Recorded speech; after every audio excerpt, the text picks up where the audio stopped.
नमस्कार, नमस्ते। तो स्प्रिंग बोर्ड की ऑनलाइन क्लासेस के अंदर आप लोगों को एक बार फिर से स्वागत है और मैं नरेंद्र राणावत आज से आप लोगों के साथ वापस हिस्ट्री की क्लास जो है उसको कंटिन्यू करूंगा। तो हम लोग बात कर रहे थे इतिहास की, ठीक है। तो इतिहास के बारे में क्या है, इतिहास का बेसिक, उसके बारे में हम लोगों ने पहली क्लास के अंदर बात कर ली थी। उसके बाद में हम लोगों ने सिंधु घाटी सभ्यता के बारे में थोड़ा बहुत अध्ययन भी किया था, थोड़ी बहुत वो जो स्टडी भी करी थी। और मैं आशा करता हूँ कि आप लोगों को वो सारी चीजें याद होगी, और यदि याद नहीं है तो गलत बात है, तो प्लीज आप उनको एक बार याद कर लीजिएगा। तो अपन अब आगे कंटिन्यू करते हैं, लेकिन कंटिन्यू करने से पहले हम लोग थोड़ा सा रिवीजन करेंगे। हालांकि रिवीजन की मुझे वैसे लगता नहीं है कि अभी आवश्यकता है, क्योंकि इतनी ज्यादा पढ़ाई तो हम लोगों ने अभी करी भी नहीं है, ठीक है। पर खैर फिर भी देखते हैं। तो सबसे पहली स्लाइड हम लोग यहाँ पर जो सामने देख रहे हैं वह है क्रोनोलॉजी, ठीक है। तो क्रोनोलॉजी को तो मैं आशा करता हूँ कि आप लोगों को अच्छे से याद हो गई होगी कि है ना, सिंधु घाटी सभ्यता, उत्तर हड़प्पा काल, ऋग्वेदिक काल, ठीक है, पोस्ट वैदिक पीरियड, महाजनपद काल और मौर्य वंश या मौर्य डायनास्टी, मौर्योत्तर काल जिसको इंग्लिश में बोलते हैं पोस्ट, है ना, पोस्ट मौर्यन पीरियड। इसका टाइम पीरियड भी देख लीजिए आप, 185 बीसी से लेकर 319 एडी तक का है। उसके बाद में गुप्त वंश बहुत ज्यादा प्रसिद्ध है, 319 एडी से लेकर 550 एडी के बीच में है। हर्षवर्धन एक शासक था, उसके बारे में भी हम लोग पढ़ेंगे। इसका जो टेन्योर है वो आप देख लीजिए, 606 से लेकर 647 एडी तक है। उसके बाद में राजपूत काल या फिर पूर्व मध्य काल या फिर त्रिपक्षीय काल भी बोलते हैं, और इसका टाइम पीरियड जो है वह है ना 750 से लेकर 1000 एडी के बीच में है। फिर हम लोग पढ़ेंगे मध्यकालीन भारत का इतिहास, ठीक है। और मध्यकालीन भारत के इतिहास के अंदर हम लोग पढ़ेंगे सल्तनत काल, सल्तनत एरा, और सल्तनत काल के बाद में पढ़ेंगे हम लोग मुगल वंश या फिर मुगल डायनास्टी, और उसके बाद में हम लोग पढ़ेंगे जो मॉडर्न हिस्ट्री। चलिए, तो इसको तो याद होना आपको बहुत ज्यादा जरूरी है, तो ये तो आप याद हो ही गई होगी। खैर, अब हम लोग बात कर रहे हैं सिंधु घाटी सभ्यता की, इंडस वैली सिविलाइजेशन। तो इंडस वैली सिविलाइजेशन के बारे में आप लोगों को वैसे पता ही है, अब तक तो याद हो ही गया होगा। 3 देशों के अंदर फैली हुई थी मूल रूप से, भारत, पाकिस्तान और अफगानिस्तान, ठीक है। अफगानिस्तान के आप देखिए कुछ चित्र दिख रहे हैं यहाँ पर, ठीक है, जैसे कि शौर्तुगई है। इसके अलावा हम लोग देखेंगे यहाँ पर मुंडी गाक है। तो ये दोनों ही साइट जो है यह आपके अफगानिस्तान के अंदर स्थित है। इसके अलावा यहाँ पर बहुत सारे ऐसे स्थल है जिनके नाम मतलब वो जो कईयों के लिखे हुए हैं, कईयों के लिखे हुए नहीं है। यह सारे के सारे पाकिस्तान में है, और उसके अतिरिक्त बहुत सारे क्षेत्र जो है वह इंडिया के अंदर स्थित है। ये देखिए, इसका मेन जो नाम है वह है हड़प्पा, क्योंकि सिंधु घाटी सभ्यता को हड़प्पा सभ्यता भी बोलते हैं। किस लिए बोलते हैं यह बात आपको अच्छे से पता है कि सिंधु घाटी सभ्यता के अंदर सबसे पहले उत्खनन जो किया गया था वह हड़प्पा के अंदर किया गया था। इसी कारण से इस सभ्यता को हड़प्पा सभ्यता भी बोलते हैं, ठीक है।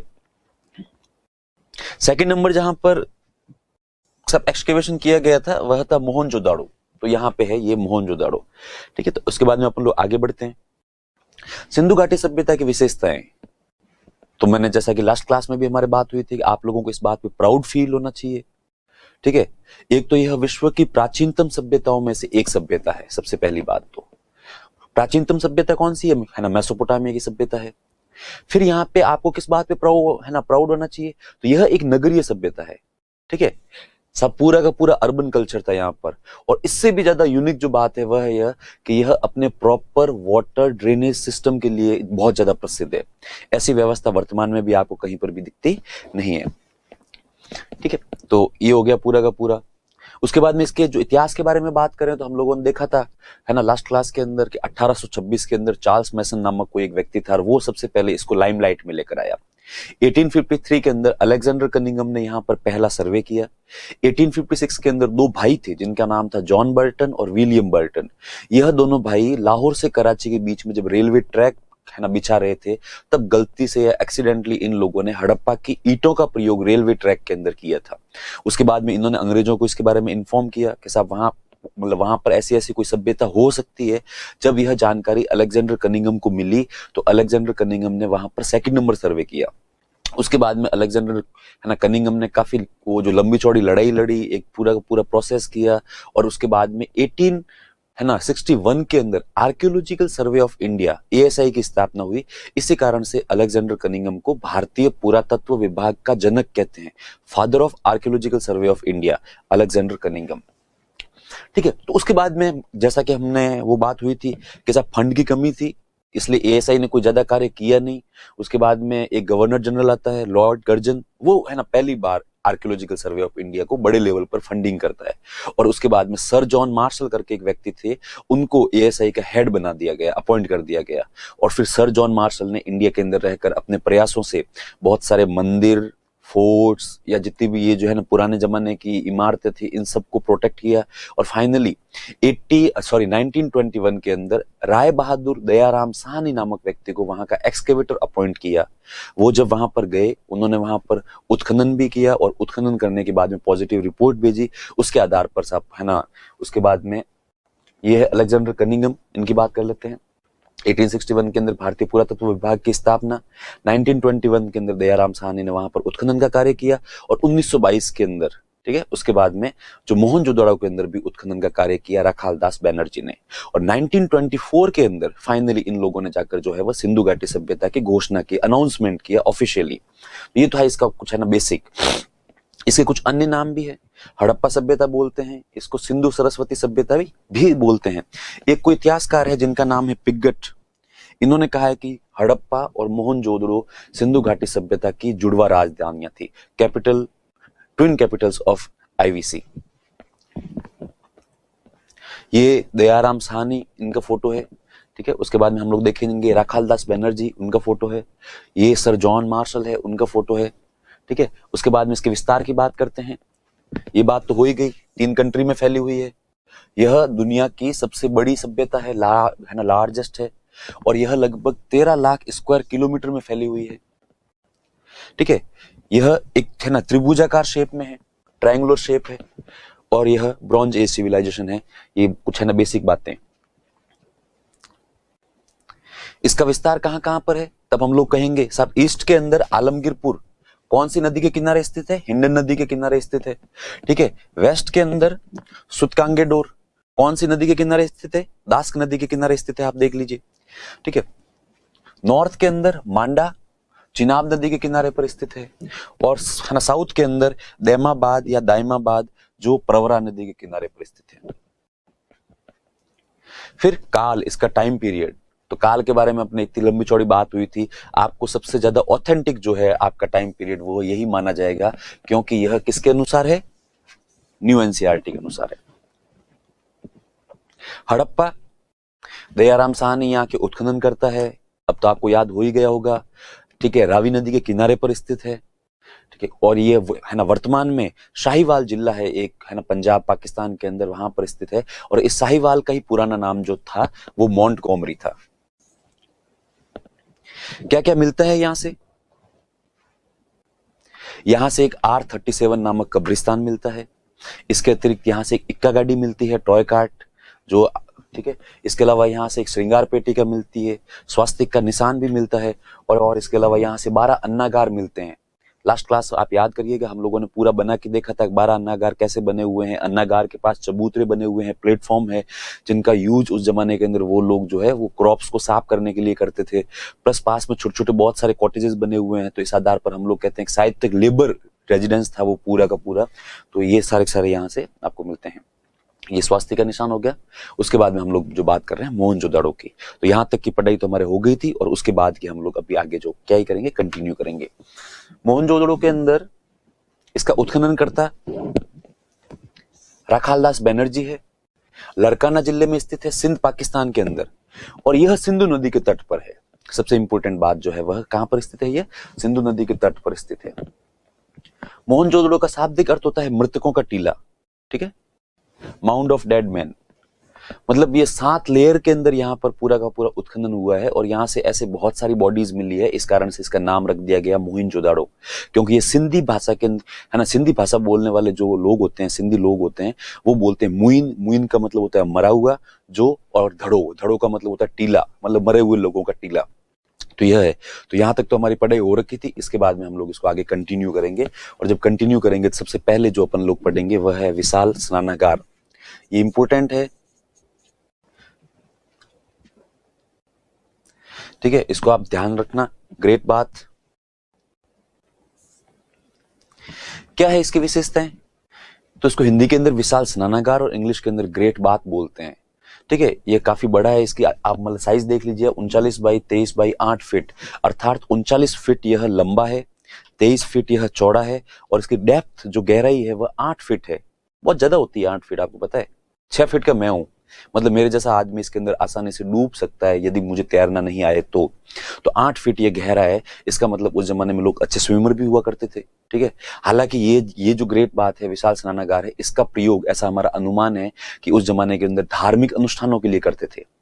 अब जैसा कि मैंने यहाँ पर लिखा है इंपोर्टेंट, इसका मतलब यह है कि यह मेंस में भी आ सकता है कि विशाल स्नानागार, उसके बारे में आपको 50 वर्ड लिखने हैं, है ना।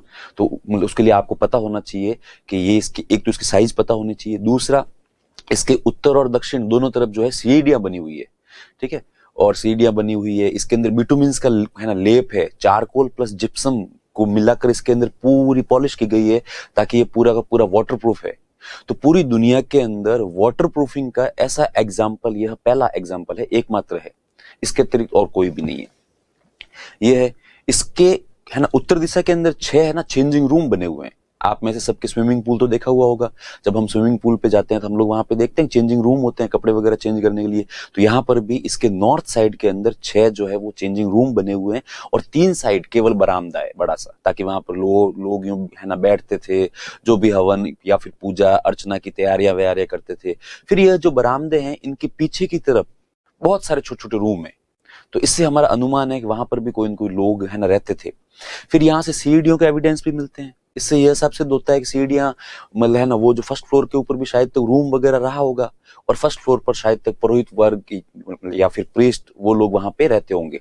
फिर वाटर सप्लाई के लिए यहाँ पर एक कुआं भी है एक साइड के अंदर। तो बाद में हम इसके बारे में इसकी है ना फोटो भी देखेंगे ताकि आपको अच्छे से याद रहेगा। तो एक बार देख लीजिए फटाफट। साइज आपको याद हो गई।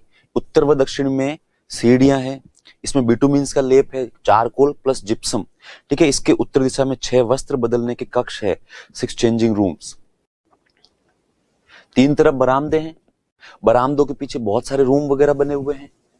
वाटर सप्लाई के लिए क्या है, यहाँ पर एक कुआं भी है, सीढ़ियों के साक्ष्य भी मिलते हैं। और सर जॉन मार्शल ने कहा है कि यह अपने जमाने की एक आश्चर्यजनक इमारत थी।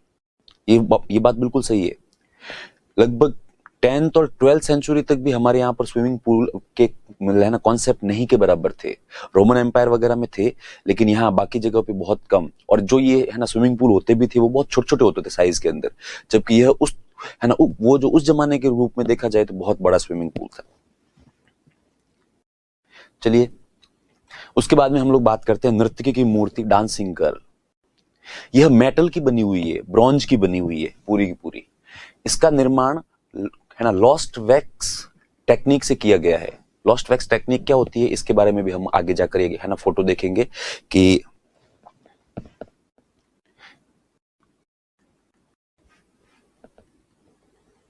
ये होती है लॉस्ट वैक्स है ना टेक्निक, कि आप किसी भी चीज की, लकड़ी की या मेटल की, एक बार इस प्रकार से कुछ आप बना दो, एक कोई आकृति, उसके बाद में ऊपर से एक छेद होता है और आप उसके अंदर कोई भी मेटल जो होता है उसको गर्म करके उसको बिल्कुल लिक्विड फॉर्म में लाकर इसके अंदर आप डाल दो। तो इसके अंदर जो स्पेस होता है तो वो थोड़ी देर बाद में जब ठंडा हो जाएगा या फिर इसको ठंडा करते हैं पानी के अंदर डालकर, तो वो चीज अंदर ही जम जाएगी। उसके बाद में आप इसको खोलो तो अंदर से इस प्रकार से ये देखिए साहब एक सेव निकल गई।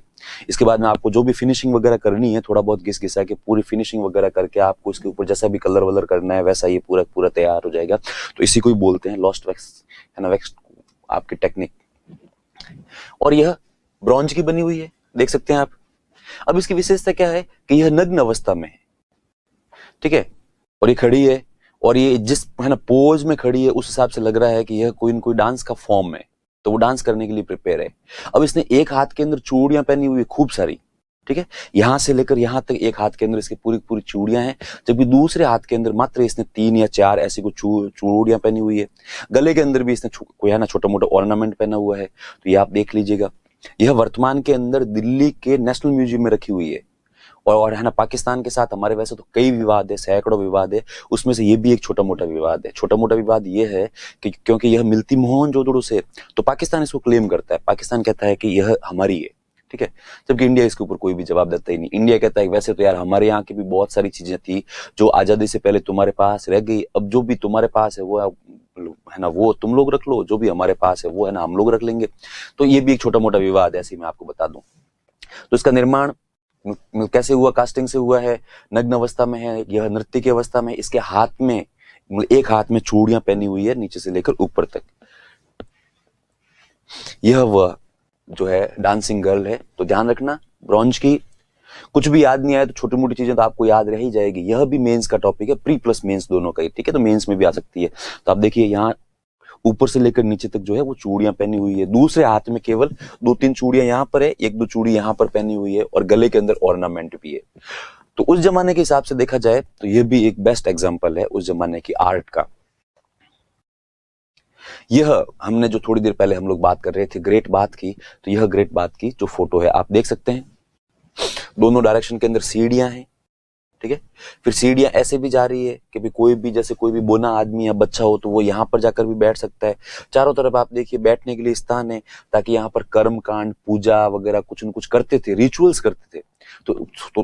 तो हमारा अनुमान है कि इसीलिए इसका वो है ना, ये जो इतनी सारी सीढ़ियां वगैरह है, इतने सारे चेंजिंग रूम वगैरह है, वरना किसी एक व्यक्ति के लिए इस प्रकार से इतना बड़ा स्विमिंग पूल बनाना उस जमाने के अंदर वैसे कुछ जचता नहीं है, कैसा बनाया होगा किसी एक व्यक्ति के लिए। उसके बाद में हम लोग बात करते हैं प्रीस्ट किंग की, ठीक है, पुरोहित राजा। तो मोहनजोदड़ो से एक स्टेटाइट जो सॉफ्ट स्टोन होता है उसकी एक पुरोहित राजा की मूर्ति मिलती है, ठीक है। अब इसको पुरोहित तो इसलिए बोलते हैं क्योंकि यह ध्यान की अवस्था में है, ये मेडिटेशन फॉर्म के अंदर है। इसकी आंखें जो है वह आधी खुली है और आधी बंद है, ठीक है। तो ये इस कारण से इसको सब है ना, वो जो आपका पुरोहित बोल दिया। फिर इसके बाल बहुत ज्यादा अच्छे से है ना, वो पूरे पूरे संवारे हुए हैं, ऐसे नहीं है। बाकी जितनी भी मूर्तियां मिलती है उसके अंदर इतने सुंदर बाल कहीं पर भी देखने को मिलते नहीं है। फिर उस जमाने के अंदर जिस प्रकार से किंग जो एक क्राउन पहनता था, तो इसने क्राउन भी पहना हुआ है।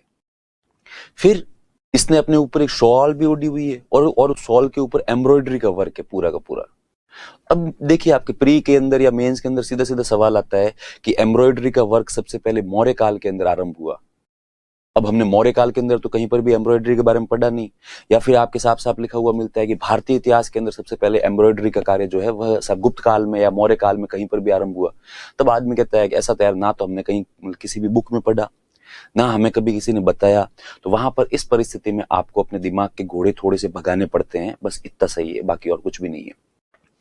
क्यों? क्योंकि हम लोगों को पता है कि सिंधु घाटी सभ्यता के अंदर मोहनजोदड़ो से एक पुरोहित राजा की मूर्ति मिलती है जिसने एक शॉल पहनी हुई है, और इस शॉल के ऊपर कशीदाकारी या एम्ब्रॉयडरी का वर्क है। इसका मतलब सिंधु घाटी सभ्यता के समय ही लोगों को हमारे यहाँ पर मतलब एम्ब्रॉयडरी का वर्क करना आता था। इसका मतलब वो जो स्टेटमेंट आया है कि मौर्य काल में या फिर गुप्ता पीरियड के अंदर सबसे पहले जो एम्ब्रॉयडरी काम स्टार्ट हुआ, नहीं, वो गलत है, ठीक है। तो ये आप देख लीजिएगा। एक बार अपन देख लेते हैं। यह शैल खड़ी पत्थर से निर्मित है, इसको हिंदी के अंदर शैल खड़ी बोलते हैं,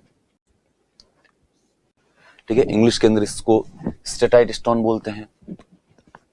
यह ध्यान की अवस्था में है, मेडिटेशन फॉर्म के अंदर है। इसने एक शॉल पहनी हुई है जिसके ऊपर एम्ब्रॉयडरी का वर्क है। ये इसकी हाइट देखो, डायमेंशंस तो याद रह जाए तो ठीक है, नहीं रहे तो भी चलता है। ये केवल हम लोग यहाँ पर इसलिए लिखते हैं कि आपको एक अनुमान हो कि ये लगभग कितनी है, तो है ना 17.5 सेंटीमीटर की है। तो आप अपने हिसाब से स्केल से अनुमान लगा सकते हो कितनी बड़ी ये हो सकती है, केवल इसलिए लिखते हैं, वरना ये याद करने की आवश्यकता नहीं है। तो ये हो गई। इसकी हम लोग थोड़ी देर बाद में एक मूर्ति भी देखेंगे। फिर यहाँ से एक ग्रेट ग्रैंडरी मिलती है, विशाल अन्नागार, बहुत बड़ा है ना, वो जो अनाज वगैरह रखने का पूरा एक वो जो है ना गोदाम भी, आपको गोदाम भी मिलता है। फिर यहां से एक महाविद्यालय के एविडेंस भी मिलते हैं। महाविद्यालय, इसको हम लोग कॉलेज भी बोल सकते हैं या फिर है ना स्कूल भी बोल सकते हैं। यहां से एक ऐसी बिल्डिंग मिलती है जिसके अंदर बहुत सारे रूम बने हुए हैं। तो इससे हमारा अनुमान है कि यह उस जमाने के अंदर कोई असेंबली हॉल रहा होगा, या फिर उस जमाने के अंदर कोई भी कॉलेज या स्कूल वगैरह रही होगी। तो इस प्रकार की एक बड़ी बिल्डिंग जो है वह भी यहाँ से मिलती है। फिर यहां से कॉटन के साक्ष्य मिलते हैं। देखिए अभी हम थोड़ी देर बाद में बात करेंगे कि है ना सबसे पहले कपास की खेती इंडिया में ही आरंभ हुई थी। यह फैक्ट आप अपने दिमाग में बिठा दीजिएगा, कभी भूलिएगा नहीं, ठीक है। तो सबसे पहले कपास की खेती भारत में आरंभ हुई, और उसमें भी मोहनजोदड़ो से तो हमें कॉटन के एविडेंस ही मिलते हैं। अब वही वाली बात है जो हमने लास्ट या सेकंड लास्ट क्लास के अंदर बात हुई थी कि आप में से कुछ लोगों के दिमाग में आएगा कि 4,500 साल से या फिर 4,000 साल से जो कपड़ा जमीन के नीचे दबा हुआ है वह अब कैसे मिलता है। तो जो मैंने आपको जैसा कहा था पहले भी कि यहाँ पर एक्सकेवेशन नहीं या फिर खुदाई का मतलब ऐसा नहीं है जेसीबी लेके या फावड़ा लेके जाते हैं फटाफट खोद के चीजें निकाल देते हैं।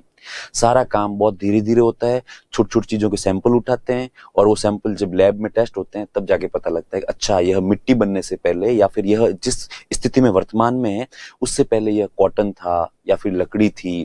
तो ये सारी सारी चीजें पता लगती है। फिर यहां से ये देखिए प्रीस्ट किंग की बात कर रहे थे अपन, ठीक है, थोड़ी सी स्लाइड आगे पीछे हो गई है। तो ये आपकी देख लीजिए, ये जो प्रीस्ट किंग कि यह ध्यान की अवस्था में है, मेडिटेशन फॉर्म के अंदर है, आप देख सकते हो। इसकी बियर्ड देख लीजिए आप, इसकी कहना दाढ़ी बहुत ज्यादा कंघी से संवारी हुई है पूरी की पूरी, ठीक है, देख पा रहे होंगे आप। फिर यहां पर ये देखिए आप, ऊपर इसने ये है ना, ये जो पूरा क्राउन टाइप से पहना हुआ है, तो ये ध्यान की अवस्था में है, इस कारण से तो इसका नाम रख दिया पुरोहित। और चूंकि ये क्राउन टाइप से बांधा हुआ है इसलिए इसको हम लोग कहते हैं किंग, इसलिए इसको बोलते हैं प्रीस्ट किंग, पुरोहित राजा। ये देखिए जो पीछे से ये बैंड आ रहा है और इसको इसने बांधा है, बीच में ये कोई भी एक मेटल की चीज है ऐसा उन्होंने सब है ना वो जो हम लोगों को बताया है। फिर इसको ऐसे यूं किसी पट्टी से बांध के पीछे से गांठ लगा दी गई है। फिर इसने शॉल पहनी हुई है नेहरू स्टाइल में, नेहरू जी की स्टाइल भी ऐसी ही थी, कुछ शॉल यूं पहनते थे, एक कंधा बाहर, है ना। राजीव गांधी जी भी ऐसे ही पहनते थे, वैसे राजीव गांधी जी ने इसको ज्यादा पॉपुलर किया था। खैर, तो ये देखिए इसके ऊपर पूरा एम्ब्रॉयडरी का वर्क है, आगे से तो कम दिख रहा है क्योंकि टूटा हुआ है एक, है ना, काफी हिस्सा, लेकिन पीछे से आप देख सकते हैं पूरा इसके ऊपर एम्ब्रॉयडरी का ये जो वर्क है। और क्या क्या मिलते हैं यहां से एक हाथी का कपाल खंड मिलता है। हाथी जो होता है एलिफेंट, उसकी पूरी की पूरी स्कल, पूरी पूरी खोपड़ी मिलती है यहां से, पूरी पूरी बड़ी। जबकि हम थोड़ी देर बाद में पढ़ेंगे कि एक दो जगह से हाथी के साक्ष्य तो मिलते हैं, लेकिन फिर भी हम लिखेंगे कि सिंधु घाटी सभ्यता के लोगों को हाथी का नॉलेज नहीं था या फिर वह लोग हाथी से फैमिलियर नहीं थे। अब आप लोग कहोगे ऐसे कैसे यार, जब यहाँ से खोपड़ी मिलती है, एक आध जगह से हड्डियां भी मिलती है, फिर हम ऐसे कैसे बोल सकते हैं। तब हम कहेंगे कि देखिए कोई भी चीज यदि एक दो तीन जगह से मिलती है तो उसके आधार पर हम लोग ऐसा बोल नहीं सकते कि उस जमाने के लोग जो है वो हाथी से फैमिलियर थे। हो सकता है कोई भी व्यक्ति कहीं साउथ में गया होगा या और कहीं गया होगा, ईस्ट में गया होगा, और वहां से उसने हाथी के कहीं से खोपड़ी या हड्डियां वड्डियां देखी होगी तो ऑर्नामेंट के रूप में लेकर आ गया होगा। पहले के जमाने के लोग जो है वो अपने घरों को सजाने के लिए जानवरों की हड्डियां, जानवरों की खाल, जानवरों के दांत, जानवरों के नाखून, इन सब का प्रयोग करते थे। लोग तो अब भी करना चाहते हैं पर अब सब कुछ इलीगल है, आपकी हंटिंग भी बैन है, इसलिए लोग करते नहीं है। फिर भी आप देखिए, है ना, राजस्थान के अंदर बहुत सारे लोग मतलब वो अपने पास रखते हैं जानवरों के दांत, हड्डियां वगैरह। आप कोई पुराना पैलेस विजिट कीजिए, ठीक है, तो उसके अंदर अपन देखेंगे, ठीक है, दोनों तरफ जो है वो सब वो जो मरे हुए जानवरों का सिर और उनकी पूरी स्किन, उसके अंदर कुछ भूसा भूसा भर के दीवारों पर टांग देते हैं। तो वो हो सकता है उस जमाने के अंदर भी कोई हाथी कहीं से हाथी की खोपड़ी लेके आ गया होगा। चलिए अपने मुद्दे की बात करते हैं। अपने मुद्दे की बात यह है कि यहां से एक हाथी की क्या मिलती है, खोपड़ी मिलती है पूरी की पूरी।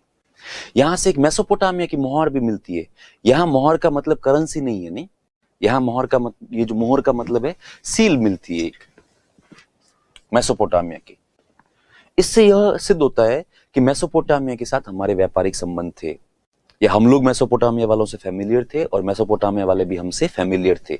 इसी कारण से हमारे यहाँ से मेसोपोटामिया की सील मिलती है। थोड़ी देर बाद में हम लोग पढ़ेंगे लोथल, तो वहां से है ना फारस पर्शिया की भी एक सील मिलती है। तो इससे यह सिद्ध होता है कि हम लोग उनके साथ फैमिलियर थे और वो भी हमारे साथ फैमिलियर थे। हमारे व्यापारी भी वहां पे जाते थे, हो सकता है उनके व्यापारी भी कभी कभार यहाँ पे आए हो, तो इन सब के बारे में पढ़ेंगे। एक मेसोपोटामिया क्या मिलती है, मोहर मिलती है। इसके अलावा यहाँ से हाथी का एक दांत मिलता है, अरे सॉरी, हाथी का नहीं, घोड़े का एक दांत मिलता है। अब यह भी अपन ये सारी चीजें इसलिए पढ़ रहे हैं कि यह रेयर है। बाकी जैसे अभी भैंस, ये बैल है ना, ये जो है ना भेड़ बकरी, इन सब की हड्डियां तो हर जगह से ही मिलती है, इसलिए अपन उनके बारे में पढ़ते भी नहीं है क्योंकि वो तो कॉमन है, हर जगह से ही मिलती है। यूनिक के दांत मतलब पूरी सिंधु घाटी सभ्यता के अंदर आपसे पूछा जाता है कि हाथी की खोपड़ी कहां से मिलती है या फिर घोड़े का दांत कहां से मिलता है, तो वह यहां से मिलते हैं मोहनजोदाड़ो से। तो यहां से घोड़े का भी क्या मिलता है, दांत मिलता है। शैल नहीं होती है, शंख। तो शंख को काट कर एक यहां पर स्केल बनाई हुई मिलती है कि उस जमाने के अंदर कोई आर्टिस्ट होगा, उसने जो शैल जो है ना आपके वो है ना समुद्र से मिलती है, उसको काट कर उसका पूरा का पूरा पैमाना स्केल बनाया हुआ है, ठीक है, आधे फीट का है वो लगभग, हालांकि टूटा फूटा है, लेकिन यह भी यहां से मिलता है। शंख का स्केल या पैमाना मिलता है। फिर पशुपतिनाथ की मोहर, इसको हम लोग हाईलाइट करना भूल गए, ये बहुत ज्यादा इंपॉर्टेंट है। इसको हम लोग देखेंगे कि यहां से एक ऐसी सील मिली है, एक ऐसी मोहर मिली है जिसको है ना पशुपतिनाथ की मोहर कहते हैं। क्यों? क्योंकि इसके ऊपर एक व्यक्ति बैठा है बीच में, ठीक है, और व्यक्ति के ऊपर जो है ना सिर है, तीनों तरफ सब लगाए हुए हैं। फिर है ना व्यक्ति ने अपने ऊपर सिर के अंदर एक क्राउन टाइप से पहना हुआ है और उसके अंदर खूब सारे अलग अलग पक्षियों के वो है ना वो आपके पंख वंख लगाए हुए हैं पूरे के पूरे। और फिर इस व्यक्ति के चारों तरफ जानवर दिखाए हुए हैं। तो इस कारण से इसको है ना भगवान शिव का स्वरूप माना गया है। इसलिए सर जॉन मार्शल ने कहा कि यह आदि शिवा है, मीन्स यह है ना प्रोटो शिवा है। इस कारण से इनका नाम है पशुपतिनाथ की मोहर। यह भी इंपॉर्टेंट है, इसको आप देखिएगा। पशुपतिनाथ की मोहर, इसके बाएं गैंडा और भैंसा है, दाईं और हाथी और एक चीता बाघ है, ठीक है।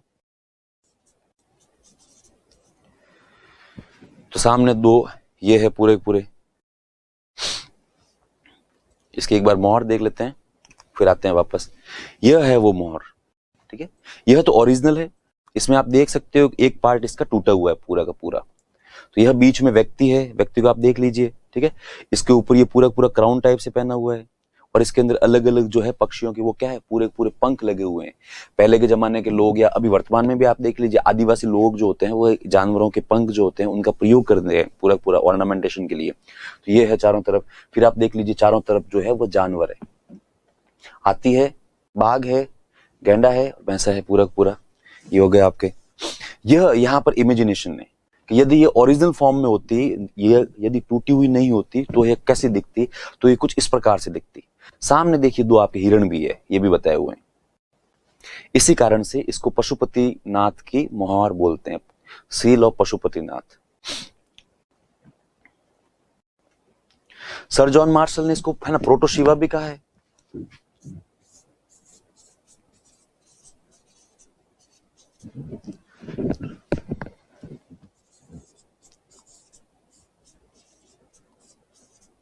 आदि शिव, तो यह इंपॉर्टेंट है पूरा पूरा, इसको भी आप ध्यान रखिएगा, ठीक है। चलिए इसी के साथ जो है आपका मोहनजोदड़ो है वह ऑलमोस्ट है ना खत्म होने वाला है। एक और नोट आप यहाँ पर कीजिएगा कि मोहनजोदड़ो से कोई भी कब्रिस्तान, ग्रेव यार्ड के एविडेंस अभी तक नहीं मिले हैं। यहाँ पर किसी भी व्यक्ति को दफनाया नहीं गया है, ठीक है। इससे यह सिद्ध होता है कि यहाँ पर उस जमाने के अंदर अंतिम संस्कार के लिए दाह प्रक्रिया जो होती है, दाह संस्कार का प्रचलन था, मीन्स जलाना।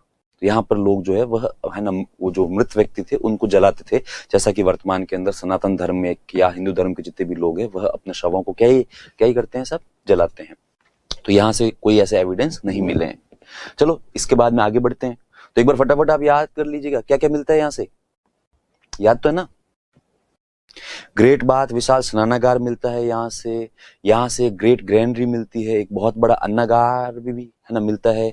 यहाँ से एक नर्तकी की मूर्ति मिलती है।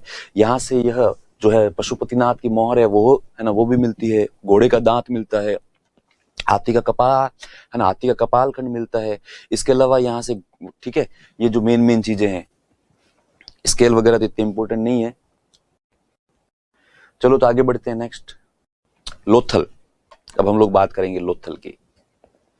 लोथल इंडिया में स्थित है, इंडिया के अंदर गुजरात में है, ठीक है। और यह भोगवा नामक एक कोई नदी है उसी किनारे पर स्थित है।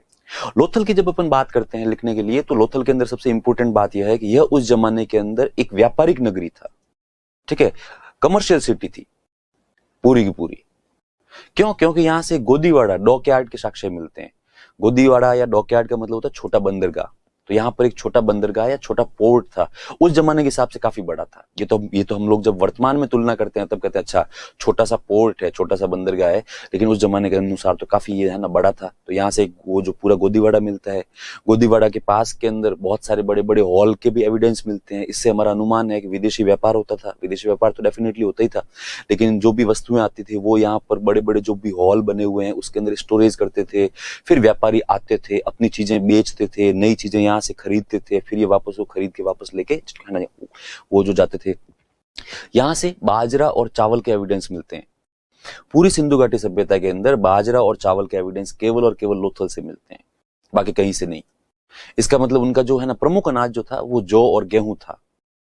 वो लोग चावल से और बाजरा से इतने फेमिलियर नहीं थे। तो ये चीज थोड़ी सी यूनिक है। यहाँ से आपको और भी मैं बता दूं, यहाँ से एक है ना पर्शिया की मोहर भी मिलती है। यहाँ से घोड़े की मृण मूर्तियां मिलती है। मृण मूर्तियों का मतलब होता है टेराकोटा, ठीक है।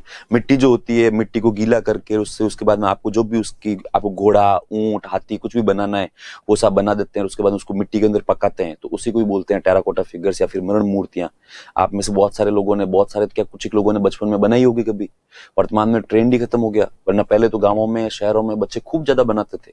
आजकल तो हर कोई, चलो है ना, टॉय मार्केट चलते हैं, टॉय खरीद के लेके आते हैं, फिर वो प्लास्टिक के टॉय वॉय लेके आते हैं, उनसे दो या 4 दिन खेल खिला के तोड़ ताड़ के बात ही खत्म कर देते हैं, जबकि पहले ऐसा नहीं होता था। तो चलिए यहाँ से ऐसी ये जो कुछ एविडेंस मिलते हैं एक बार अपन फटाफट देख लेते हैं। उत्खननकर्ता रंगनाथ राव, या इनको SR राव भी बोलते हैं।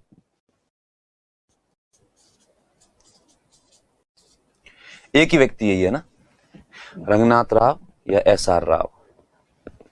स्थिति गुजरात के अंदर है, भोगवा नदी के किनारे, बैंक ऑफ रिवर भोगवा।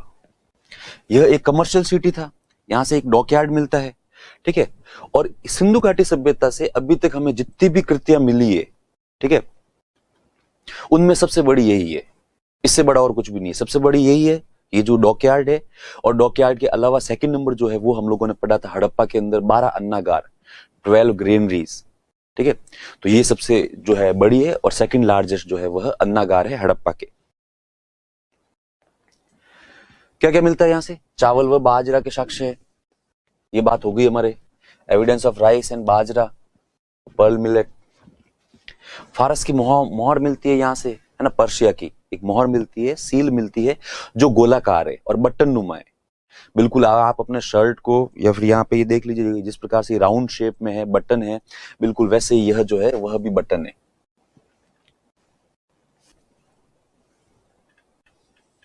बस इस टाइप से बनी हुई है पूरी पूरी। घोड़े की मृण मूर्तियां, टेराकोटा फिगर ऑफ हॉर्सेस या स्कल्पचर। दो यहां से जो है ना, क्या बोलेंगे उनको, चक्की के है ना पाटे मिलते हैं। चक्की होती है आटा चक्की। आटा चक्की के अंदर देखिए आजकल तो बहुत ज्यादा टेक्नोलॉजी आ गई, वरना पहले के जमाने में आप चक्कियां देखो सिंपल सा होता था। एक है ना गोल पत्थर सब है ना वो होता था, उसके बीच में कील लगी हुई होती थी, उसके ऊपर दूसरा एक राउंड पत्थर होता था। जब वो पत्थर आपस में घूमते थे तो सब गेहूं का क्या ही बन जाता था, आटा बन जाता था। तो ये इस प्रकार के दो यहाँ से जो है ना, वो जो पाटे भी मिले हैं चक्की के पाटे, वो भी यहाँ से मिलते हैं। फिर चूंकि मैंने कहा कि ये गोदीवाड़ा था, यहाँ पर डॉकयार्ड था, तो यहाँ पे शिप भी बनते थे, बाहर से शिप आते भी थे, शिप जाते भी थे। थोड़ी देर बाद में अपन पढ़ेंगे, एक सिंधु घाटी है ना, सिंधु घाटी सभ्यता के लोग बहुत अच्छे सेलर्स थे, बहुत अच्छे नाविक थे। इस कारण से, और उसके एविडेंस भी है हमारे पास, इस कारण यहाँ लोथल से हम लोगों को बोट्स जो है उनके मॉडल मिले हैं, नावों के, ठीक है। नावें तो उन लोगों ने बनाई होगी, डेफिनेटली बनाई क्या होगी, मतलब होगी क्या, बनाते ही थे, लेकिन वो नावें तो सारी सारी नष्ट हो गई। लेकिन उनके जो मॉडल है वो है ना अभी भी है, और वो यहाँ से मिलते हैं पूरे के पूरे नावों के मॉडल। फिर यहाँ से एक और चीज है, मनके बनाने का कारखाना मिलता है। अब आप कहोगे मनके क्या होते हैं? एक्चुअली महिलाएं जो ज्वेलरी पहनती है उसके अंदर वो आगे पीछे कहीं न कहीं या फिर बीच में जो ये छोटे छोटे मोती जो होते हैं, ठीक है, इनका जो यूज करते हैं, ये बस उनको ही मनके बोलते हैं। इंग्लिश के अंदर इनको बीड्स बोलते हैं। यदि आप लोगों को समझ में नहीं आए तो बाद में जब क्लास खत्म हो, आप जब भी ऑनलाइन क्लासेस मतलब ये जो क्लास ले रहे हो, तब वैसे तो आप अपने लेवल पर अच्छा ही करते होंगे, लेकिन फिर भी पास में एक रफ कॉपी भी रखिया कि मतलब वो जो रखा कीजिए। आपको जैसे कि लगता है कुछ भी सब समझ में नहीं आ रहा है, पता नहीं बीट्स क्या होते हैं या फिर मन के क्या होते हैं, बाद में, क्योंकि जब आपको चीजें समझ में नहीं आती तो उनको याद रखना भी थोड़ा सा मुश्किल होता है। तो आप लिख दीजिए साइड में बीट्स क्या होता है, और जब क्लास खत्म हो उसके बाद में आप आराम से लिखो, है ना, गूगल के ऊपर, गूगल देवता से पूछो क्या होता है बीट्स, वो तो आती है, आपको इमेज बता देगा, फोटो बता देगा, ये होती है बीट्स। तो उससे आपको चीजें क्या हो जाएगी, समझ में आ जाएगी। यदि आप पढ़ाई को लेकर सीरियस हो तो आपको इस प्रकार की मेहनत तो करनी पड़ेगी। जहां तक पॉसिबल हो आप मतलब है ना वो गूगल के ऊपर ज्यादा से ज्यादा जो है इन चीजों के फोटो देखने का प्रयास करें, ताकि वो जो है ना आपकी पिक्चर थ्योरी होती है, उससे आपको चीजें ज्यादा अच्छे से याद होती है। हालांकि जो इंपॉर्टेंट चीजें हैं उनको तो हम लोग यहाँ पर दिखाते ही है, फिर भी आप हर चीज को देखने का प्रयास करोगे तो आपको मिल जाएगा कुछ न कुछ। ये केवल फेसबुक और व्हाट्सएप चलाने से भला होने वाला नहीं है, आपको भला करने के लिए कुछ न कुछ अपनी तरफ से भी मेहनत करनी पड़ेगी। फिर यहाँ की लोथल की एक और विशेषता है, हम जब थोड़ी देर बाद में या फिर नेक्स्ट क्लास के अंदर टाउन प्लानिंग पढ़ेंगे कि सिंधु घाटी सभ्यता की टाउन प्लानिंग कैसी थी, उनका नगर नियोजन कैसा था, जब हम लोग यह पढ़ेंगे तब हम देखेंगे कि सिंधु घाटी सभ्यता के जितने भी नगर थे वो चेस बोर्ड की तरह बसे हुए थे। चेस बोर्ड होता है ना, शतरंज का बोर्ड तो देखा हुआ है आपके, बिल्कुल वैसे चौकोर।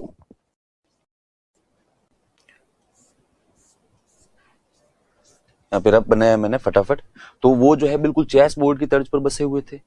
और किसी भी घर का जो दरवाजा है वो मेन गेट पर नहीं खुलता था, अरे सॉरी मेन रोड पर नहीं खुलता था। सारे के सारे दरवाजे जो वो है सब गलियों के अंदर खुलते थे। एक मेन रोड है, मेन रोड के ऊपर कोई भी दरवाजा नहीं खुल रहा है, मेन रोड से सटी हुई गलियां होती थी, उन गलियों के अंदर सब सारे के सारे घरों के दरवाजे खुलते थे। उस जमाने में पॉपुलेशन इतनी ज्यादा नहीं थी, शायद तक जहां तक हमारा अनुमान है क्राइम भी नहीं था, ठीक है, व्हीकल्स भी नहीं थे, लेकिन फिर भी लोग इतने मैच्योर थे कि साहब घरों के दरवाजे उन्होंने कहा कि गलियों के अंदर खोलो, ताकि क्या होता है एक बच्चा भागा भागा एकदम यदि निकल भी जाए बाहर तो सब कोई भी डर नहीं है। क्योंकि हम लोग देखते हैं सब आजकल शहरों के अंदर तो कल्चर आ गया है कि लोग अपने घरों का दरवाजा ही बंद करके रखते हैं, इसलिए बच्चे जाते नहीं है बाहर। वरना छोटे छोटे कस्बों में, गाँव में आप देखो बच्चा इस स्पीड से निकलता है घर से बाहर एकदम से कि यदि बाहर कोई साइकिल वाला या बाइक वाला आ रहा होता है सीधा उससे भिड़ जाता है, तो फिर दोनों को ही नुकसान होता है ना, बच्चे को भी चोट लगती है, आगे वाले आदमी को भी लोग डांटते हैं, बाइक वाले को भी, जबकि लोगों को सबको पता होता है कि बेचारे बाइक वाले गलती नहीं थी। खैर हम लोग यहाँ पर बात कर रहे हैं सिंधु घाटी सभ्यता की। तो सिंधु घाटी सभ्यता के अंदर सभी घरों के दरवाजे मुख्य मार्ग पर नहीं खुलते थे, साइड की गलियों में खुलते थे। एक्सेप्शन बस सब है ना, अपवाद वो है लोथल। हालांकि लोथल में भी केवल एक घर है जिसका जो गेट है वो मेन रोड पे खुल रहा है, वो भी केवल एक है। तो हम लोगों को ऐसा लगता है कि वो उस जमाने में कोई व्यापारी रहा होगा और शायद तक उसने अपनी सहूलियत के अनुसार जो है वो अपना जो घर का दरवाजा है वो मेन रोड पे खोल दिया, ताकि कोई भी आते जाते व्यक्ति से बात कर ले, डीलिंग कर ले, कुछ भी कर ले। तो यह भी लोथल की एक क्या है विशेषता है। ये डॉकयार्ड है, ये तो उसका है ना वो जो ओरिजिनल है, हालांकि काफी हद तक सट गया है इसलिए इसमें बहुत ज्यादा छोटा दिख रहा है, पर ना वैसे इतना छोटा भी नहीं है। ये तो कुछ हिस्सा है जहां पर बारिश के दिनों में पानी भर जाता है, इस कारण से ऐसा है, वरना ये आगे की तरफ और है इस तरफ जाके। और ये ऐसे बनाया हुआ है इमेजिनेशन करके कि ये यहां से एक नदी जा रही है, भोगवा नदी है पूरी, ठीक है। फिर इसका एक रूट अंदर की तरफ आ रहा है और अंदर की तरफ आके आप देख लीजिए यहां से अंदर एंटर हो रहा है, और अब यहां से लेकर यहां तक ये पूरा का पूरा जो है वो आपका डॉकयार्ड है। नाव ऐसे अंदर आते होंगे यहां से अंदर एंटर करके, और यहाँ ये पूरी पूरी नावों की जो है वो पार्किंग है। नाव या जहाज जो भी आते थे वो यहाँ पर खड़े रहते थे, और उसके पास में आप देख सकते हैं ये बड़े बड़े जो है मतलब है ना वो जो स्टोर हाउस बने हुए हैं जहां पर लोग चीजों को स्टोर करते थे। तो यह डॉकयार्ड कहाँ से मिलता है? लोथल से मिलता है। लोथल कौन सी नदी के किनारे है? भोगवा नदी के किनारे है। उत्खनन किसने किया यहाँ पर? एसआर राव ने किया था। और यहाँ से क्या क्या मिलते हैं? तो बाजरा, चावल के साक्ष्य, मनके बनाने की एक फैक्ट्री मिलती है, घोड़े की मृण मूर्तियां मिलती है, एटसेट्रा एटसेट्रा, सारी चीजें आप याद कर लीजिएगा। चलो हमारी जो नेक्स्ट डेस्टिनेशन है वह है धौलावीरा। तो अब हम लोग जाएंगे धौलावीरा घूमने के लिए। धौलावीरा भी गुजरात में स्थित है। धौलावीरा की कुछ विशेषताएं हैं। सबसे पहली विशेषता है तो शायद तक मैंने एक क्लास के अंदर बताया भी था कि जब देश आजाद हुआ तो देश आजाद होने के बाद में जितने भी सिंधु घाटी सभ्यता के साइट्स थी वो सब जो अधिकतर है वो है ना पाकिस्तान में चली गई। इंडिया के पास मात्र 2 थी। तब आर्कियोलॉजिकल सर्वे ऑफ इंडिया ने चिंता व्यक्त की, और वाजिब भी थी। जब चिंता व्यक्त की तो उसके बाद में कहते हैं ना, हारे का सहारा बाबा श्याम हमारा, तो कहते हैं इंडिया के अंदर 1000 के आसपास है ना स्थल मिले, और कहा भगवान ने कि लो करो साहब उत्खनन, कितना कर सकते हो। तो फिर ऐसे इनका साहब इतनी भी हिम्मत नहीं है, हमें तो कुछ थोड़े बहुत दे दिए होते तो उनकी कर लेते। खैर कुछ नहीं, अब आपने दिए हैं तो देखेंगे, देखिए फ्यूचर में कभी भी करते रहेंगे। तो ऐसी कौन सी एक साइट है जहां पर सबसे लेटेस्ट उत्खनन का कार्य हुआ है जो बुक्स के अंदर है ना, तो वह है धौलावीरा। 1990 के आसपास 1990 और 1995 के बीच में जो इसका उत्खनन किया गया था, और बड़े स्थल पर इसका उत्खनन भी हुआ है। हालांकि इसका उत्खनन अभी तक पूरा हुआ नहीं है, ठीक है। इसके जो उत्खनन करता थे उनका नाम था RS बिस्ट, अर्थात रविंद्र सिंह बिस्ट, ठीक है। यह यूपी के रहने वाले थे। और ये बहुत ही अच्छे एक्सकेवेटर माने जाते थे उस जमाने के अंदर।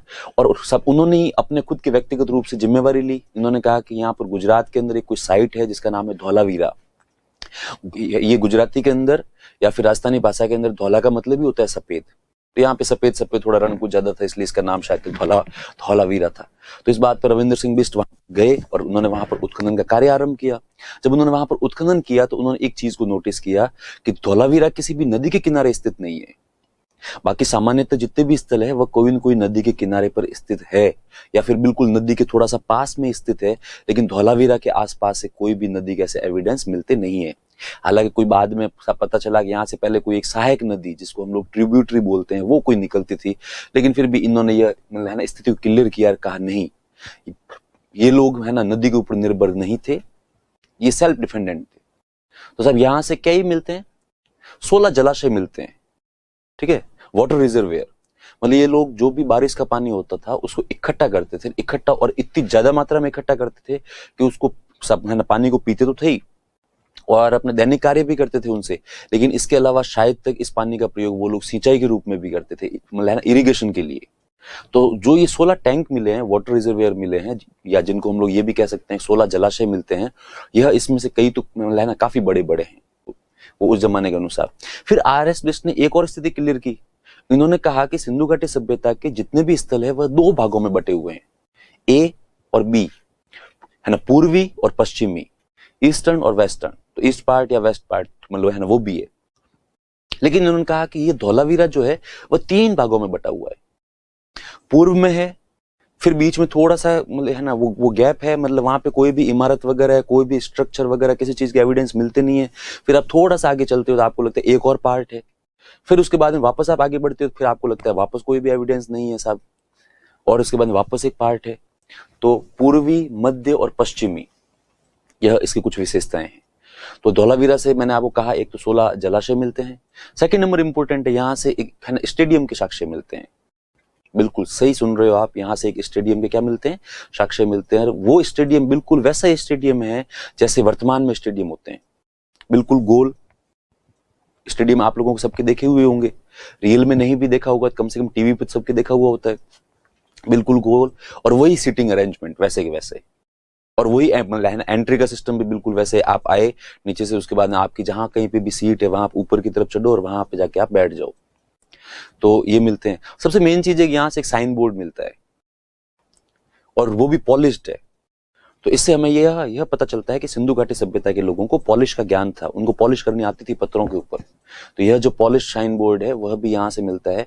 और यहाँ पे सब अब आप कहोगे स्पोर्ट्स कौन कौन से होते थे, तो देखो उनका फेवरेट गेम तो था वो तो था चेस। पर डेफिनेटली स्टेडियम के अंदर बैठकर तो चेस कोई नहीं भी खेलता होगा, या फिर खेलते भी होंगे तो भी कुछ है ना वो जो लिमिटेड लोग वो गाते होंगे। इसके अलावा इनके जो है ना मेन गेम था वो था मुर्गों की लड़ाइयां करवाना। लोग अपने अपने मुर्गे लेकर आते थे, उसके बाद में मुर्गों को मैदान में छोड़ते थे और वो मुर्गे आपस में लड़ते थे। अब आप में से बहुत सारे लोगों को ये बहुत ही ज्यादा अजीब लगेगा, मुर्गे की लड़ाइयां मतलब क्या वाकई में लोग उस जमाने में साहब है ना मुर्गों से लड़ाइयां करवाते थे? तो आप तो उस जमाने की बातें छोड़िए, वर्तमान में भी लोग मुर्गों की लड़ाइयां करवाते हैं। मतलब है ना गांवों में तो अभी भी वो जो लोग है ना वो इनकी है ना भेड़ों की फाइट भी करवाते हैं, ऊंट दौड़ भी करवाते हैं, गुड़ दौड़ भी करवाते हैं, कंपटीशन होते हैं सारे सारे। तो मुर्गे की लड़ाई भी होती है। तो उस जमाने में मुर्गे आपस में लड़ते थे और ये साइन बोर्ड जो है वो उसके है ना स्टेडियम के पास से मिला है। तो साइन बोर्ड के ऊपर वो लोग शायद तक उस जमाने में स्कोर लिखते होंगे कि साहब इस व्यक्ति के मतलब है ना मुर्गा जीत गया, इस व्यक्ति का मुर्गा जो क्या है हार गया। या फिर जैसे चेस के गेम होते थे उसके अंदर भी लिखते थे आज यह व्यक्ति जो वो क्या है विनर रहा है। अभी हम थोड़ी देर बाद में उसको चेस बोर्ड को देखेंगे, सॉरी चेस बोर्ड को नहीं, वो जो साइन बोर्ड है उसको हम लोग देखेंगे भी सही। अब इसके बारे में कुछ बातें एक बार अपन वापस पढ़ लेते हैं, थोड़ा फटाफट रिवीजन कर लेते हैं। उत्खननकर्ता रविंद्र सिंह बिष्ट कहां पर स्थित है? गुजरात में। कौन सी नदी के किनारे स्थित है? कोई भी नदी नहीं है। कितने भागों में डिवाइड है ये? पूर्व, मध्य और पश्चिम, ईस्ट, मिडिल और वेस्ट हो गया पूरा पूरा। क्या क्या मिलते हैं यहां से? 16 जलाशय मिलते हैं, ठीक है, 16 आर्टिफिशियल पॉन्ड्स या है ना वो जो वाटर रिजर्वेयर। स्टेडियम के एविडेंस मिलते हैं, एविडेंस ऑफ स्टेडियम, और पॉलिश्ड साइन बोर्ड। सूचना पट बोलते हैं जिसको हिंदी के अंदर, सूचना पट जो पॉलिश युक्त है। आपको इंफॉर्मेशन देने के लिए जिस बोर्ड का प्रयोग करते हैं उसको हिंदी में क्या बोलेंगे, सूचना पट। फिर इसकी एक और विशेषता, धौलावीरा कर्क रेखा के बिल्कुल ऊपर स्थित है, जहां से कर्क रेखा निकलती है उसके बिल्कुल ही ऊपर जो है आपके स्थित है, ट्रॉपिक ऑफ कैंसर ये। फिर नवीनतम उत्खनित स्थल, सबसे न्यूएस्ट एक्सकेवेटेड साइट है ये, इससे नई और कोई भी नहीं है। कई छोटे मोटे काम स्टार्ट तो किया है लेकिन उसके बारे में अभी तक बुक्स के अंदर कुछ भी आए नहीं है। चलिए, तो ये समझ में आ गया होगा आपको पूरा पूरा धौलावीरा। यह साइन बोर्ड है, हालांकि ये फोटो थोड़ा सा धुंधला भी है और इतना सारा वो जो इतनी ज्यादा पुरानी भी है यह, इस कारण से इसके अंदर स्थिति थोड़ी क्लियर नहीं है, वरना आप देख सकते हो ये पत्थर एक अलग ही है, ये पूरा पूरा पड़ा है वहां पे, है ना, रखा हुआ है। और ये उनकी स्क्रिप्ट है, ठीक है, ऊपर स्क्रिप्ट है और नीचे का स्पेस खुला है, यहाँ पर जो भी उनको लिखना होता था टेम्परेरी वो शायद तक इसके ऊपर लिखते थे। उसके बाद में हम लोग बात करते हैं चंदहुदड़ो की। चंदहुदड़ो जो है वो सिंध पाकिस्तान के अंदर स्थित है, ठीक है। और इन यहाँ के जो उत्खनन करता थे वह थे एनजी मजूमदार। एनजी मजूमदार साहब जो थे वो एक ट्रेजडी किंग थे। कहते हैं कि डाकुओं ने इनकी हत्या कर दी, कहते क्या है, फैक्ट है, हकीकत है। तो एक उत्खनन करता या फिर एक एक्सकेवेटर का कार्य क्या होता है कि उत्खनन करना, बाहर वो खड्डे वड्डे खोद के चीजों को ढूंढना, निकालना, उनका रिकॉर्ड मेंटेन करना, सब कुछ ही। तो कहते हैं एनजी मजूमदार साहब एक दिन बैठे बैठे वहां पर ऐसा ही कुछ कार्य कर रहे थे, पास में से डाकुओं की कोई टीम निकली। डाकुओं की टीम ने जब इनको वहां पर खड्डे खोदते हुए देखा तो डाकुओं को डाउट हुआ, क्योंकि उस जमाने के अंदर बैंक वगैरह ज्यादा होते नहीं थे, बैंकिंग पे लोग इतना ज्यादा भरोसा भी सब करते नहीं थे। तो डाकुओं को लगा कि यह व्यक्ति यहाँ पर या तो सोना छुपा रहा है या फिर सोना निकाल रहा है। तो वो डाकुओं ने इनको ऑब्जर्व किया। अभी उत्खनन का कार्य बहुत धीरे धीरे होता है, ऐसे बिल्कुल, ठीक है, ऐसे ब्रश से करते रहते हैं। डाकुओं को धीरे धीरे धैर्य जवाब दे गया और डाकुओं का नेता यार एनजी मजूमदार साहब को पकड़ के मारी एक दो थप्पड़ का, फटाफट खोद यार, क्या ऐसे धीरे धीरे खड्डे खोद रहा है।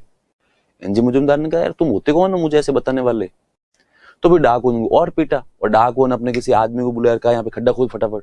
तो सब फावड़े वावड़े लेके पड़े, फटाफट खड्डे खोदने लगे। एनजी मजूमदार साहब ने विरोध किया, अरे कर क्या रहे हो मूर्खों, ये सिंधु घाटी सभ्यता की एक साइट है और यहाँ से ऐसे है ना बहुत सारी चीजें मिलेगी, वो बहुत ज्यादा इंपॉर्टेंट है हिस्ट्री के अंदर, ये वो पूरा पूरा ज्ञान दे। डाकुओं को ऐसी बातें कहाँ से समझ में आया जी। डाकुओं को और है ना, तू तो चुपचाप बता सोना कहाँ है। मजूमदार साहब ने कौन सा सोना यार, कि सोना बता तू। तो मजूमदार साहब ने कोई भी सोना नहीं है, तो जब यहाँ पे सोना है ही नहीं तो तू यहाँ पे खड्डे क्यों कहना खोद रहा है। तो मजूमदार साहब ने कहा यार मैंने आपको बताया ना, ये इंडस वैली सिविलाइजेशन है, उसकी एक साइट है, ये वो करके। लेकिन साहब अब डाकुओं को ये बातें आई नहीं समझ में और फाइनली डाकुओं ने जो है वो एनजी मजूमदार साहब की हत्या कर दी थी, मार मार के। तो ये एनजी मजूमदार साहब, इनकी हत्या वो है डाकुओं ने कर दी। यह एक औद्योगिक नगरी थी, एक है ना कमर्शियल सिटी थी सिंधु घाटी सभ्यता की, है ना चंदहुदड़ो। क्यों? क्योंकि यहाँ से मनके बनाने की बहुत सारी फैक्ट्रियां मिलती है, बहुत सारी फैक्ट्रीज मिलती है मनके की। तो वो जो है ना इस कारण से इंपॉर्टेंट है। इसके बारे में एक और चीज है जो बहुत ही फनी है, आप लोग सुनोगे तो आपको भी हंसी आएगी एक बार तो, कि यहाँ पर है ना कुत्ते द्वारा बिल्ली का पीछा करने के साक्ष्य मिलते हैं। कुत्ते द्वारा बिल्ली का पीछा करने के क्या मिलते हैं, यहाँ से साक्ष्य मिलते हैं। अब आप कहोगे ये सब कैसे पता लगा। एक्चुअली क्या है कि वो लोग ईंटें बना रहे थे, ब्रिक्स, और जब ईंटें बना रहे थे, जब ईंटें गीली थी तो उसके ऊपर इनके फुटप्रिंट मिलते हैं, जिसके अंदर बिल्ली आगे भाग रही है, ठीक है, और कुत्ता पीछे भाग रहा है।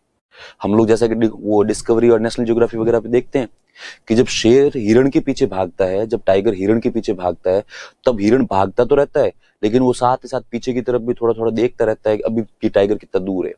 और जब उसको हिरण को लगता है कि अब तो टाइगर बिल्कुल उसके पास आ ही गया, अगले 1-2 सेकंड के अंदर उसको दबोच लेगा, तब वो हिरण जो है वो एकदम उसको चकमा देने के लिए यू टर्न मारता है। तो एक्चुअली टाइगर इसके लिए प्रिपेयर नहीं था, इसलिए टाइगर अब है ना ब्रेक तो लगाएगा, मतलब ऐसे वो आपके पंजे तो पूरे पूरे जमीन पे गाड़ देगा, लेकिन भी है ना फिर भी 2, 5 या 10 मीटर आगे तक चला ही जाता है, सॉरी 2 या 5 है ना फीट तक आगे चला जाता है, फिर वापस मुड़ के आता है, तब तक हिरन जो है वो काफी अच्छा खासा गैप ले लेता है। तो यहाँ पर भी इसी प्रकार के एविडेंस मिलते हैं कि बिल्ली ने एकदम से यू टर्न मारा है और पीछे जो है वो आपका जो है कुत्ता, उसने भी पीछे से यू टर्न मारा है। इस प्रकार के यहाँ से एविडेंस मिलते हैं।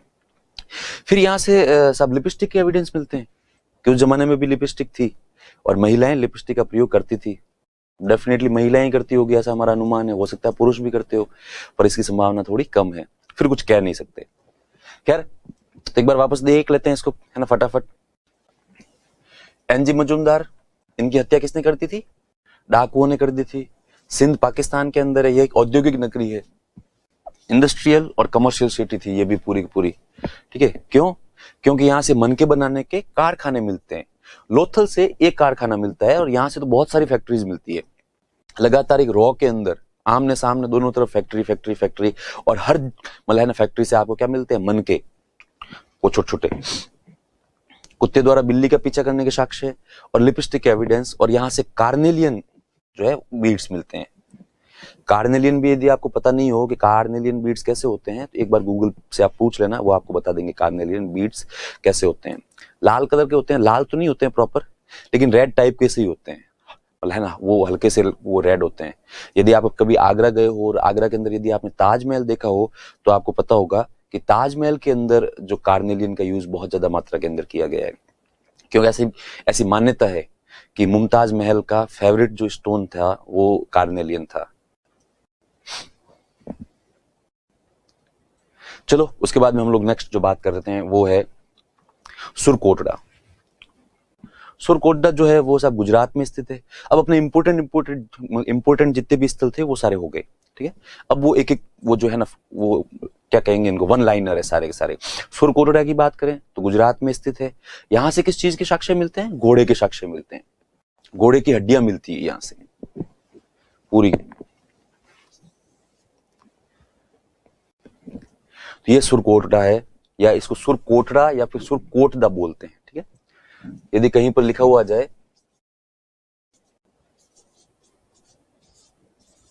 सुरकोटड़ा, तो ये भी सही है, गुजरात में स्थित है यह।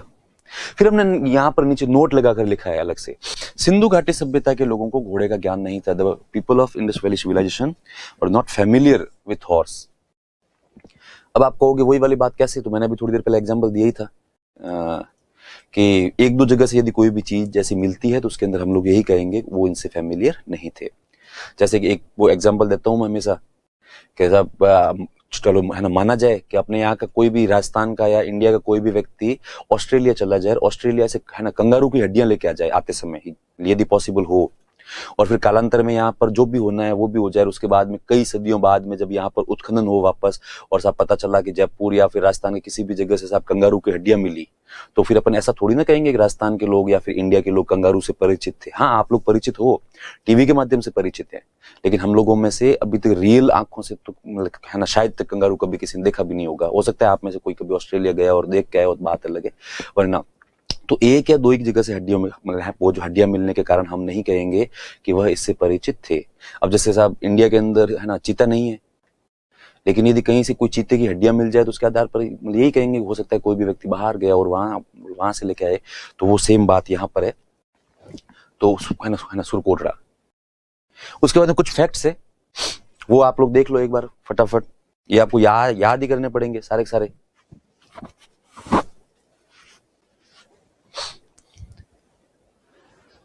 हो जाएंगे याद, हो ही जाएंगे, इसमें तो क्या है। एक जगह है जिसका नाम है कुनाल, ठीक है। कुनाल पड़ता है आपके हरियाणा के अंदर। यहां से क्या क्या मिलता है? दो चीजें मिलती है जो इंपॉर्टेंट है। पहला तो चांदी के 2 मुकुट, सिल्वर क्राउन। इससे यह तो पता चलता है ना, चांदी के मुकुट मिलते हैं, इसका मतलब उस जमाने के अंदर किंग वाला कॉन्सेप्ट तो रहा होगा, वरना मुकुट कौन पहनता है? जो पहले के जमाने में राजा होते थे या फिर जो भी लीडर होता था, ठीक है, वो सब अपने है ना सिर के ऊपर क्राउन पहनता था, क्योंकि उस जमाने में टीवी इंटरनेट तो होते नहीं थे। तो एक कोई भी व्यक्ति इधर से उधर मूव कर रहा है, कहीं पर भी गांव में जा रहा है, गांव वाले कैसे पहचानेंगे कि ये सब राजा है? तो वो केवल उसके ड्रेसिंग से ही पहचानते थे। तो इसलिए जो उस जमाने के किंग जो होते थे या फिर जो भी लीडर होते थे, वो अपने सिर के ऊपर भी क्राउन पहनते थे, ताकि सब लोगों को देखते ही पता लग जाएगा अच्छा यह व्यक्ति जो वो क्या है, राजा है। तो उस जमाने में के अंदर ऐसा कोई कॉन्सेप्ट रहा होगा, इसलिए कुनाल हरियाणा से 2 चांदी के मुकुट मिलते हैं। इसके अलावा मिलती है यहाँ से लापिस लाजुली। लापिस लाजुली भी एक प्रकार का सेमी प्रेसियस स्टोन होता है, नीलम के जैसा, ब्लू कलर का होता है ना, सेमी ब्लू होता है, तो वो यहां से मिलता है। स्टोन है, एक प्रकार का पत्थर है बस, लापिस लाजुली, वो आप याद रखना। फिर हम लोग बात कर रहे हैं दैमाबाद या दायमाबाद की। महाराष्ट्र के अंदर स्थित है। ये भी इंपॉर्टेंट फैक्ट है। यहां से कांस्य के 4 रथ मिलते हैं, 4 ब्रॉन्ज चैरियट या ऑब्जेक्ट मेटल चैरियट, कुछ भी बोल दो। तो कांसे के या धातु के 4 क्या मिलते हैं, रथ मिलते हैं। उसमें से एक रथ बहुत ज्यादा इंपॉर्टेंट है। क्यों? क्योंकि उसके नीचे बकायदा वो है ना, पहिए वहिए लगे हुए हैं। बाकी वाले 3 जो रथ है उनके नीचे पहियों का अभाव है, लेकिन स्पेस दिया हुआ है पहियों के लिए, मतलब पहिए थे। तो ये तो बहुत ही कोई है ना भला व्यक्ति था दैमाबाद के अंदर। एक कोई किसान था बेचारा, वो अपनी जमीन खोद रहा था, मतलब है ना, वो जो पहले उसने ट्रैक्टर से कुछ न कुछ की, सब जुताई वगैरह है ना ट्रैक्टर से या हल से, उसके बाद में वो फावड़े से जब वहां पे कुछ है ना खड्डा वड्डा खोद रहा था, तब उसको वहां पे नीचे ये रथ मिले थे। इनके अभी हम लोग थोड़ी देर बाद फोटोज भी देखेंगे।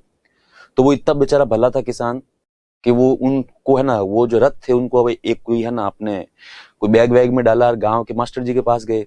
मास्टर जी भी ईमानदार थे, हालांकि उनको बीच में 1-2 व्यक्ति ऐसे भी मिले, उन्होंने क्या करे, बेवकूफ ये बहुत ही पुराने हैं और तू यदि इसको है ना जो मार्केट में बेचेगा तो लाखों नहीं करोड़ों रुपए आएंगे।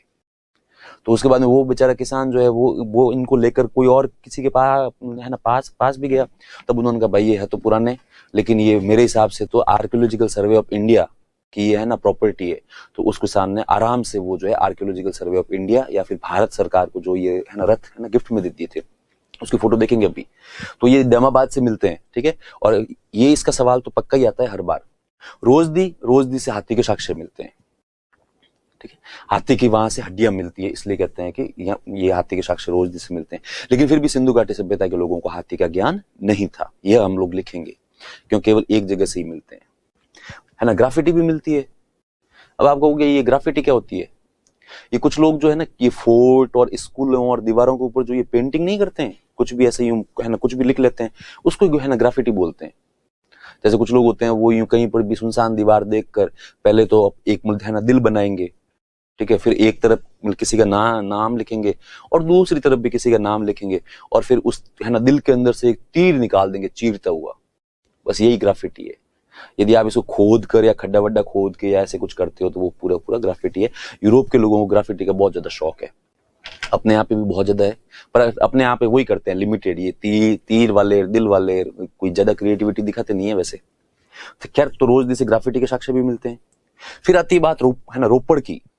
रोपड़ पंजाब में स्थित है और रोपड़ या रूपनगर भी बोलते हैं इसको, तो पंजाब में स्थित है।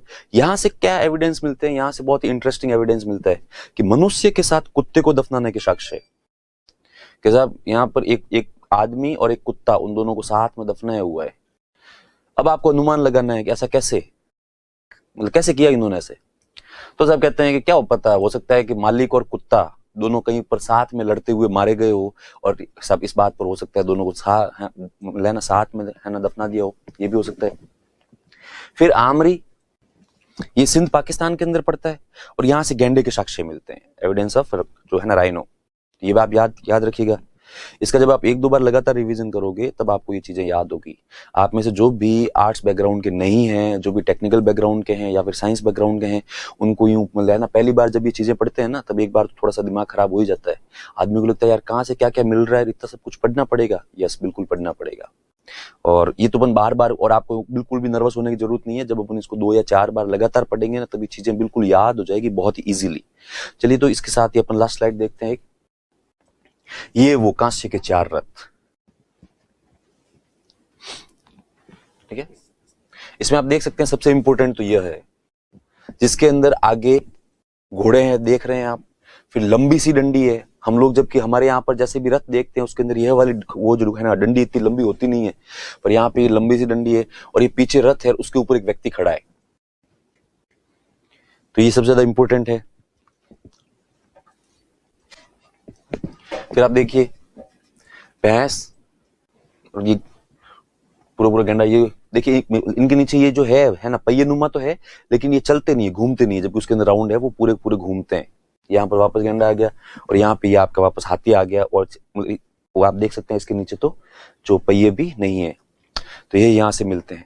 चलिए, तो आज के लिए इतना बहुत है, आगे जो है अपन कंटिन्यू करेंगे कल से या फिर नेक्स्ट क्लास से, ठीक है ना। चलिए, है ना, थैंक यू, नमस्कार।